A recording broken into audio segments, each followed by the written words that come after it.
0 est placé à un taux d'intérêt nominal de 4,25%, capitalisé continuellement. Donc, après 5 ans, le capital accumulé est de 8 243 $. En utilisant une équation différentielle, déterminer la fonction donnant le capital accumulé A de t au fil du temps. Donc, je vais changer la couleur. Donc, ici, on n'a que le D de A sur D de T, c'est l'augmentation du capital ou bien la variation du capital. Donc, variation du capital dans le temps. Dans le cas, c'est une augmentation parce qu'on a un taux d'intérêt 4,25%. Donc, c'est 4,25% fois le capital. Donc, à chaque année, c'est 4,25% fois c'est en continu 4,25% fois le capital qu'on a. Donc, ça, on a D de A sur dt est égal à 4,25% fois A.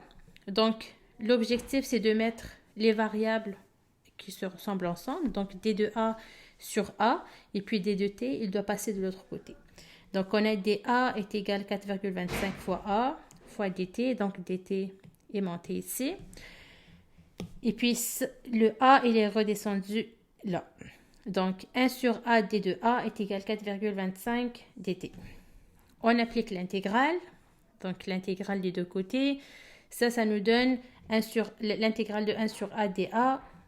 C'est la fonction, l'intégrale de 1 sur x dx. Donc, c'est ln. Donc, sa primitive, c'est ln de A. Et de l'autre côté, la primitive, c'est 4,25% fois t. Parce que ça, c'est une constante. Donc, c'est la formule de la constante qu'on utilise. Donc, ça nous donne que ln de A est égal à 4,25% fois t plus une constante.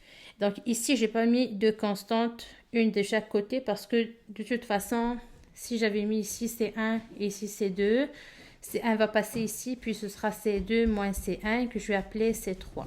Donc, moi, j'ai décidé d'éviter cette partie-là et puis de juste mettre ma constante C ici. Donc, maintenant,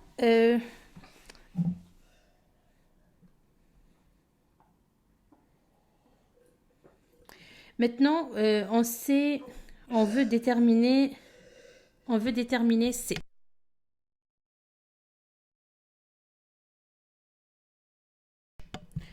déterminer C. Donc, pour C, on va utiliser les conditions qui s'appliquent. Donc, après 5 ans, le capital accumulé est de 8 243. Donc, on sait qu'à l'instant T est égal à 5 ans.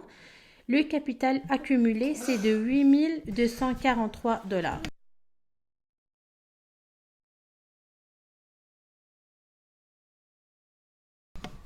Donc, ça nous permet de mettre le T et le A dans l'équation pour trouver le C. Donc, ln de 8 243 est égal à 4,25% fois 5 plus C. Donc, C qu'on trouve, c'est 8,805. Donc, on le met dans l'équation. Donc, l'équation qui va nous permettre de déterminer A, c'est ça. Donc, on a ln de A est égal à ça. Et puis, on applique l'exponentielle des deux côtés. Ça nous donne A de t est égal à l'exponentielle 4,25% fois t plus 8,805. Donc, ça, c'est l'équation de A de t. Pour B, ça dit déterminer le capital initial. Le capital initial, c'est le capital à t est égal à 0. Donc, A de 0 est égal, on va tout simplement remplacer t par 0 dans l'équation. Ça nous donne A0 est égal à 6 665 $. Puis, pour C, déterminer le temps qu'il faudrait pour obtenir un capital accumulé de 13 000 $. Donc, on a le A de t est égal à 13 000. Vous voyez ces exercices-là, c'est soit on vous donne le A, il faut déterminer le t, soit on vous donne le t, il faut déterminer le A. Donc, c'est toujours l'un ou l'autre. Donc ici, on nous donne le A, il faut déterminer le T. Donc on va aller dans l'équation, c'est que A de T est égal exponentielle 4,25% T plus ça. On va appliquer ln des deux côtés pour enlever l'exponentielle. Et puis, on va isoler notre T. Donc, T est égal ça moins ça divisé par ça. Ce qui va nous donner 15,7 ans. Donc, à 15,7 ans, on aurait accumulé un capital de 13 000 $. Donc, c'est la fin.